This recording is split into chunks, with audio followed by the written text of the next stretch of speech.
sa mga sinabi at ipinakita sa akin ni Cassiopeia. Kaya naunawaan ko kung bakit kailangang itago nila Alena ang sanggol. Lalo't dito nakasalalay ang ating kapalaran sa Encantadia. Nangangahulugan ba na makipagdigmaan muli ang Lireo sa Hatoria? Ipagtatanggol natin ang Lireo. Pati na rin ang anak ni Lilyasari sa mga Hator. Digmaan nga kung gano'n ang mangyayari. Handa ba tayo sa digmaang ito, mahal na Reyna? Kailangan natin maging handa. Sakaling ang maging pasya ko ay pangalagaan si Deshna. Sakaling ang maging pasya mo. Bakit nag-aagam-agam ka pa, Amihan? Kung talagang ninanais ni Amihan na magkaroon ng kapayapaan, ay hindi niya nanaisin na magkaroon muli ng digmaan sapagkat wala namang mawawala sa kanila kapag isinupo nila ang aking tagapagmana. Na siyang dapat gawin ni Amihan. Ibigay ang hinihiling niyo at mananatili ang pinangako niyong kapayapaan. Sapagkat kapag binigo niya ako, ay alam niya kung ano ang maaaring mangyari.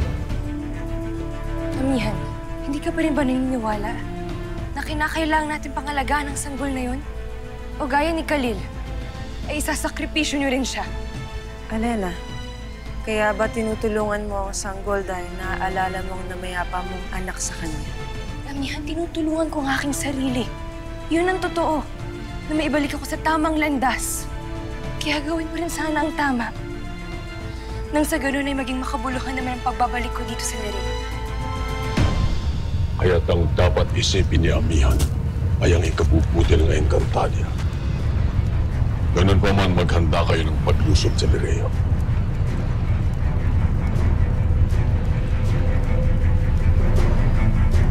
Amihan, batid kong maraming buhay na naman na mabubuwis sa digmaang isinumpa ni Hago.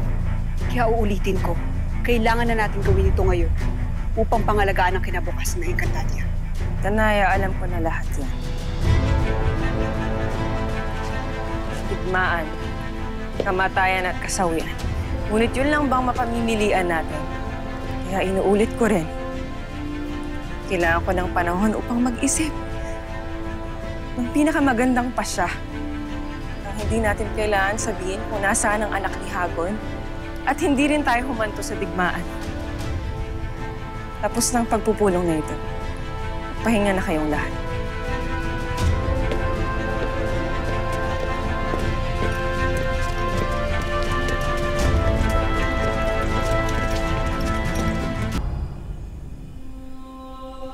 Mahal na Emre, naman niyo ako makita ng malinaw ang lahat. Kung sa ganun, magkaroon ako na nagliliwanag na pagpapasya. Nang sa ganun, ay magampanan ko ang aking tungkol nang hindi na nagkakamali. Dahil sa panahon ngayon, ang isang maling pasya ay magdudulot ng kasawian para sa lahat.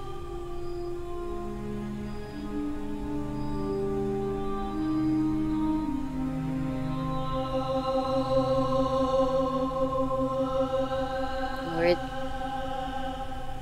tulungan niyo po ang nanay ko. Sana magawa po niya ang tamang desisyon. Pakisabihan na din po si Emre. Friends naman po kayo, hindi po ba? Na huwag niyo pong papabayaan lahat kami dito sa Encantadia. Amen.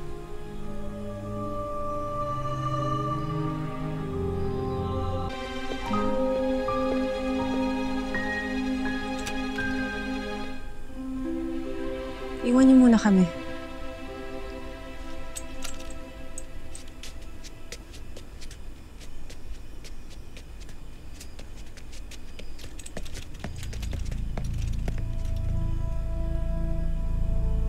Alena?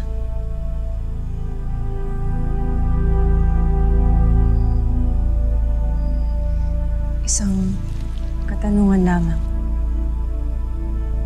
Saan niyo dinala at iniwan ni Cassiopeia ang anak ni Hagar? Kay Helgad, isang nymphas na may lahing barbaro. At saan naman matatagpuan ang Helgad na ito? Sa malayong hilaga, sa bundok ng Ajak.